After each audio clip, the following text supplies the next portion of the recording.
My stepmom shrieked, "Pack your bags, you're dead to us." 48 hours later I'm in my penthouse suite while she discovers I own the house she's living in. Before we move forward, please show some love by subscribing and share your location in the comments. I love seeing where our family is watching from. I stood in the kitchen doorway watching Vanessa throw my mother's cookbook into the trash.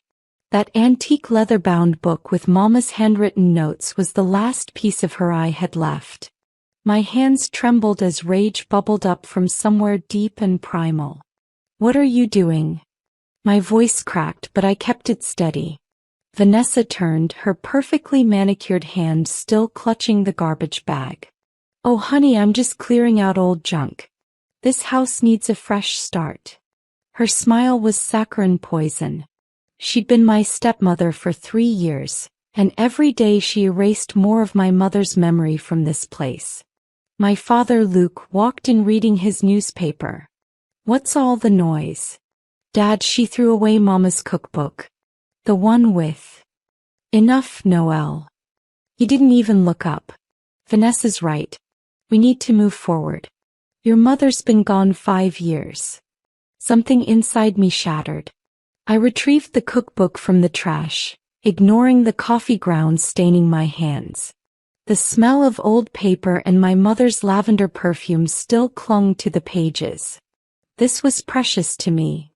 Vanessa's eyes glittered with malice. "Well, precious doesn't pay bills, does it? Unlike some people, I contribute to this household." That stung. I was 23, working part-time while finishing my MBA at night. They didn't know about my other ventures, my investments, the properties I'd quietly acquired.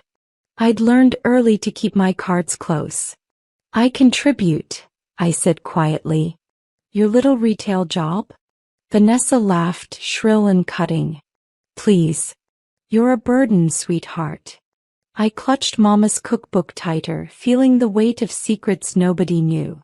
After she died, Grandma Lorraine had sat me down 18 years old and drowning in grief. She'd handed me an envelope containing $200,000.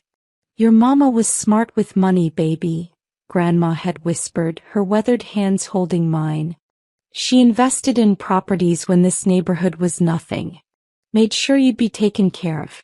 Don't tell your father." "Not yet. Men get funny about money, especially when they remarry." I'd listened, invested carefully, turned that $200,000 into $1.2 million over 5 years. Bought 3 rental properties including a penthouse downtown. Nobody knew. To them I was just Noelle, the struggling stepdaughter working at Nordstrom. "You hearing me, girl?" Vanessa snapped her fingers in my face. "I said you need to start contributing real money or find somewhere else to live." My father finally looked up. "Vanessa, that's harsh." "Harsh? Luke, she's 23. My daughter Brittany had her own place at 21. Ah yes, perfect Brittany who'd moved to Atlanta last year. Vanessa's golden child who could do no wrong."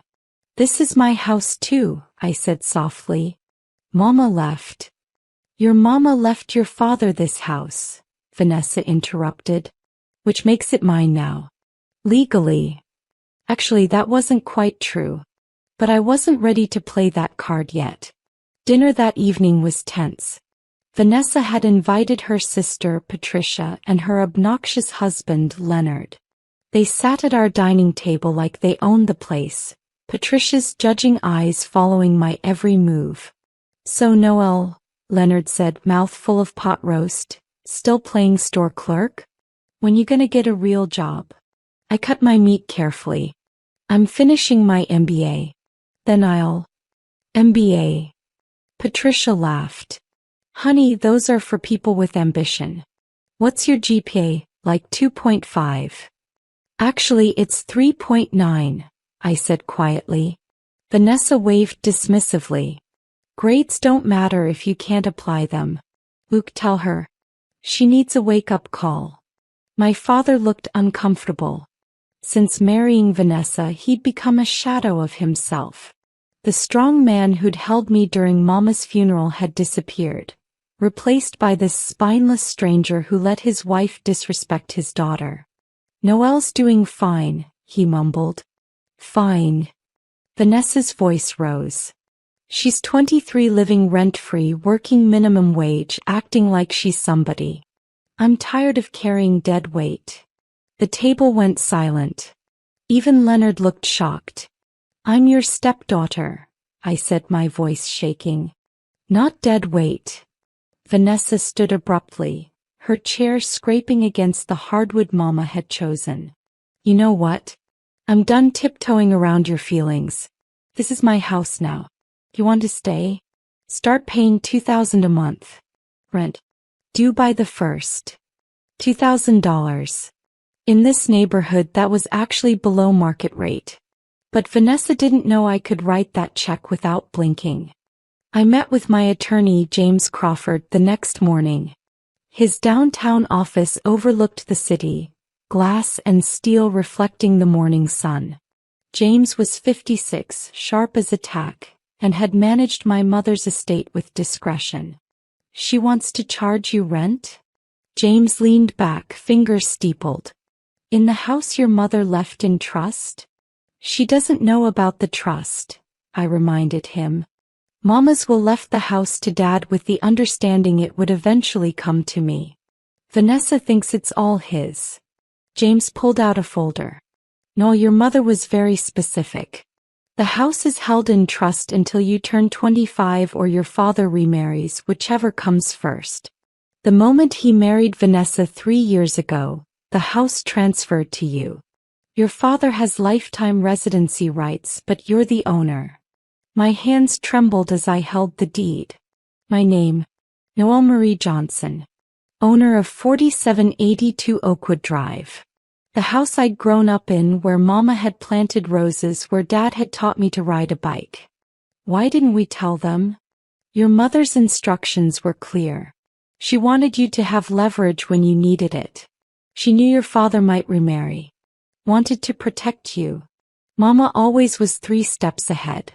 There's more, James continued. Your investments are performing excellently. Your net worth is now $1.4 million. You also own that penthouse on 5th Avenue, 2 rental properties generating $8,000 monthly, and commercial property in the warehouse district. I was rich. And nobody knew. I returned home to chaos. Vanessa had packed my belongings into garbage bags and stacked them in the driveway.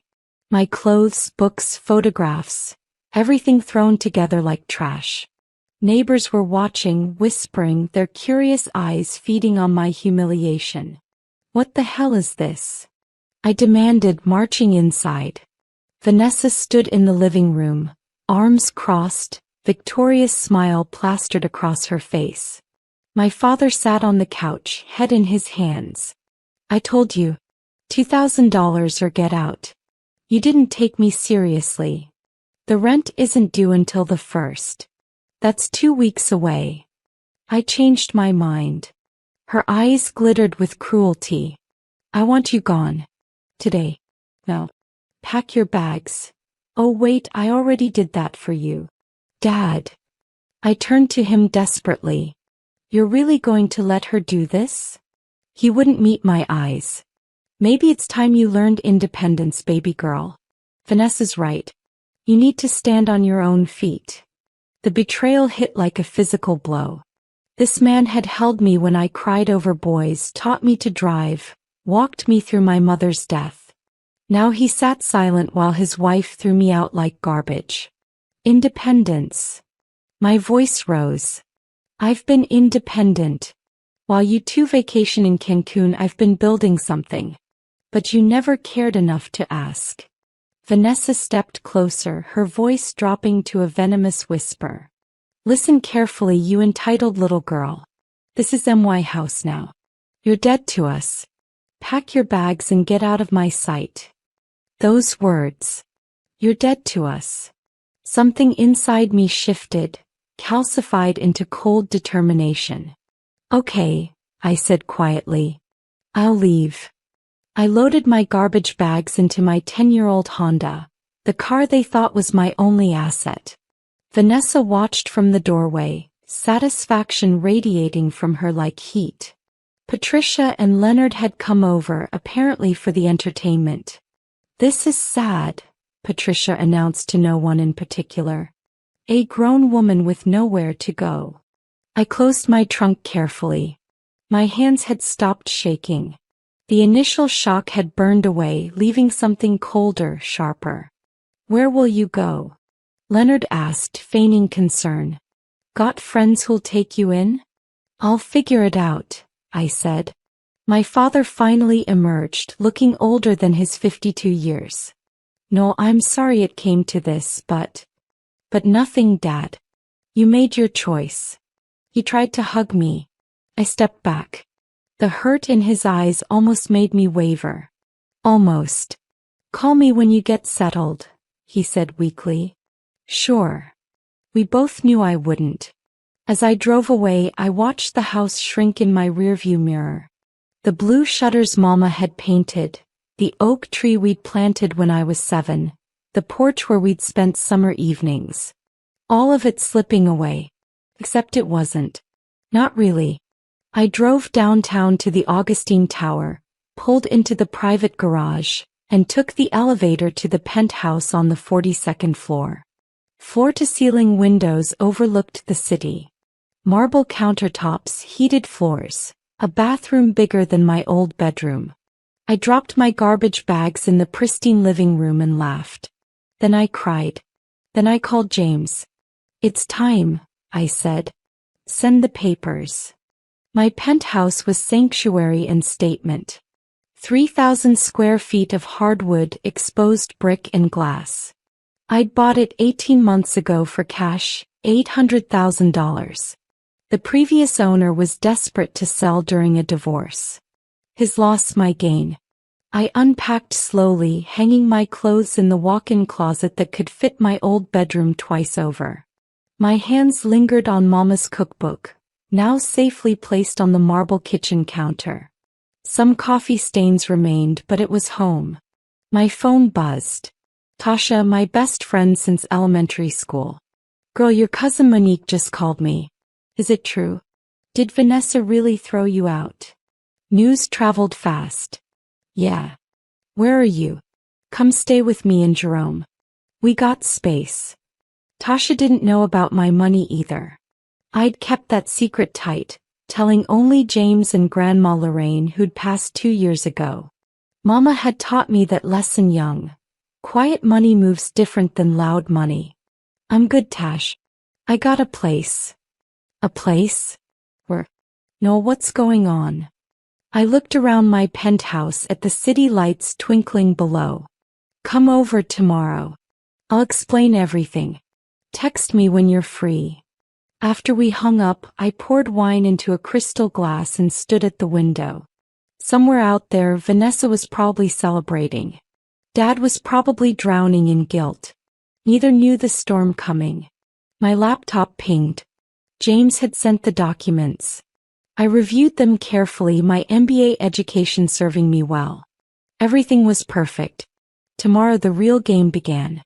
Tasha arrived at noon, her jaw dropping as she stepped into the penthouse.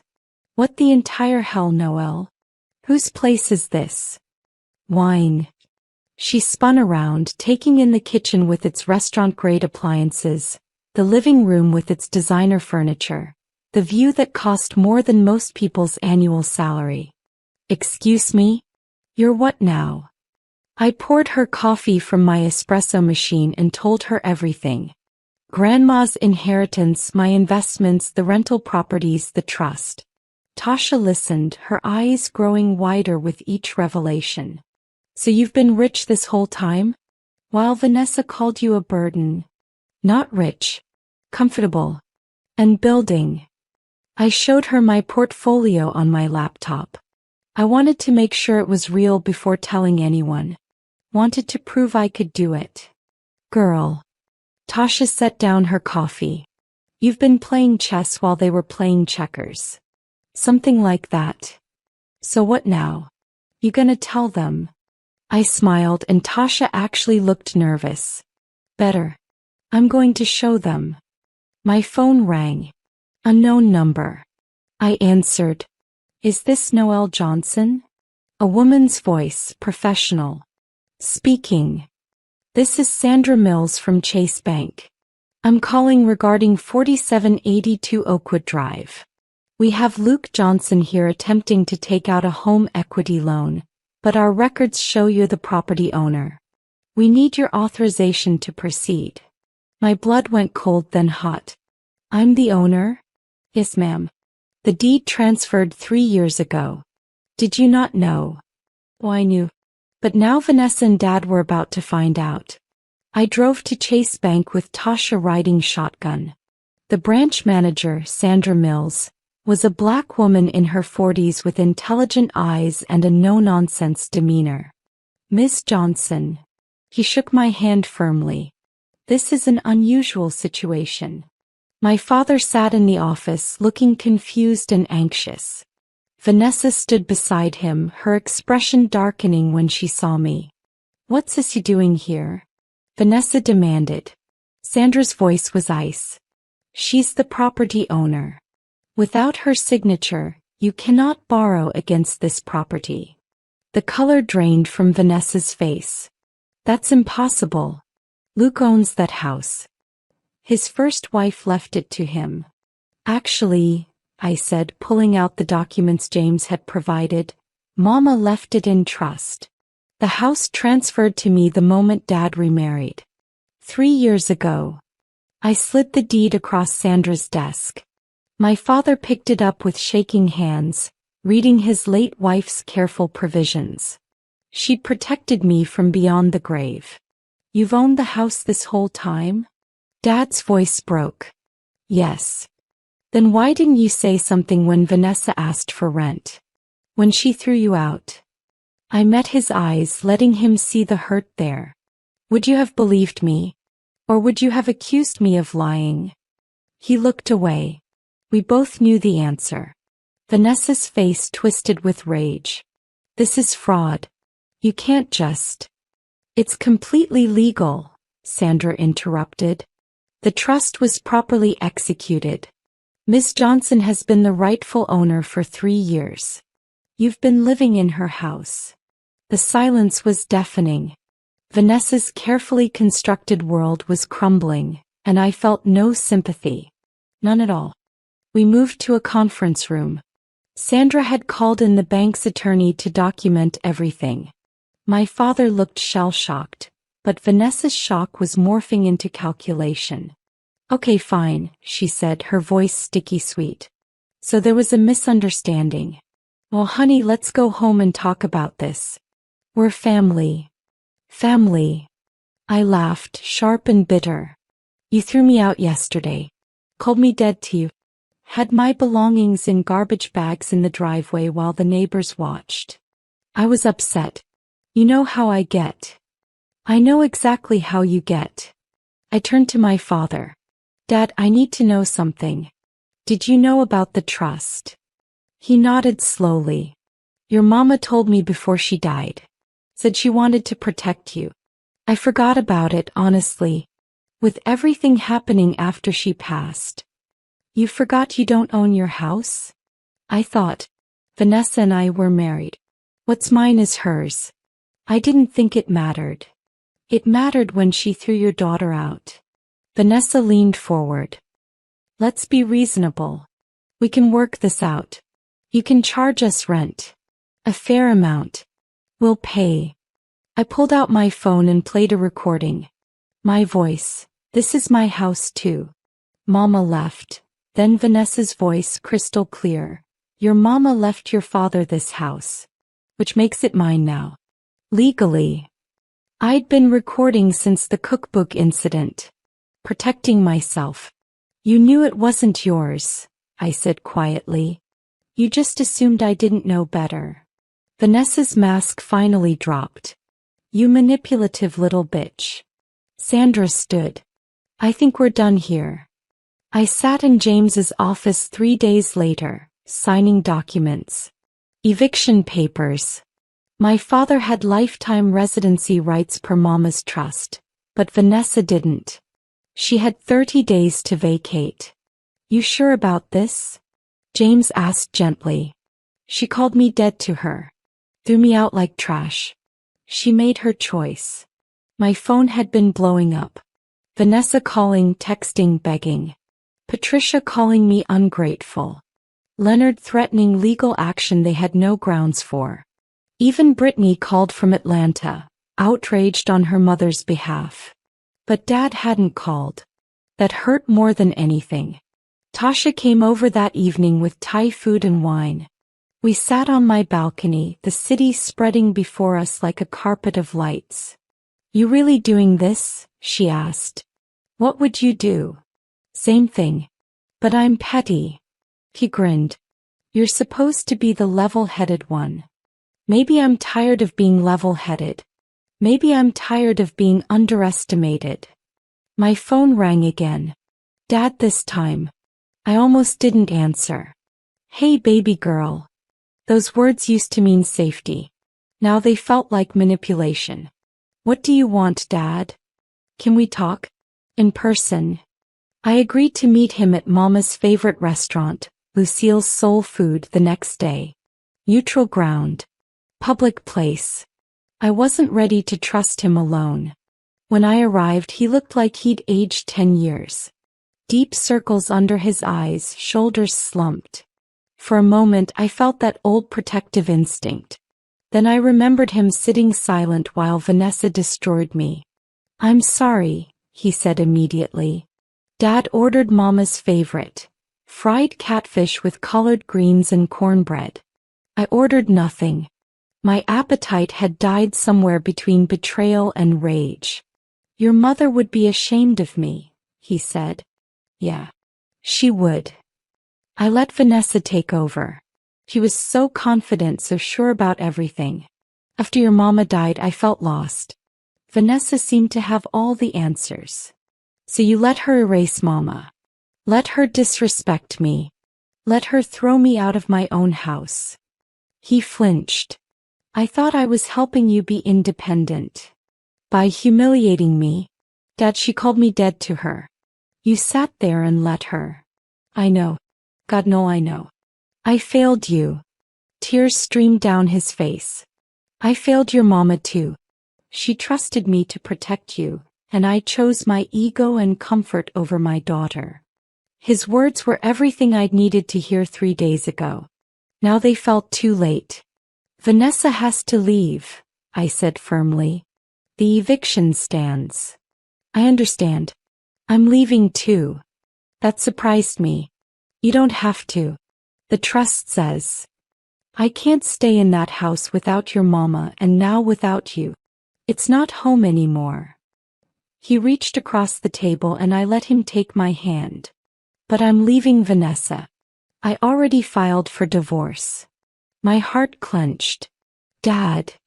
She showed me who she really was when she threw you out. I was too weak to stop her then, but I won't be weak anymore. Your mama deserved better. You deserve better. We sat in silence, grief and relief mixing into something complicated and painful. I'm proud of you, he finally said. Your mama would be too.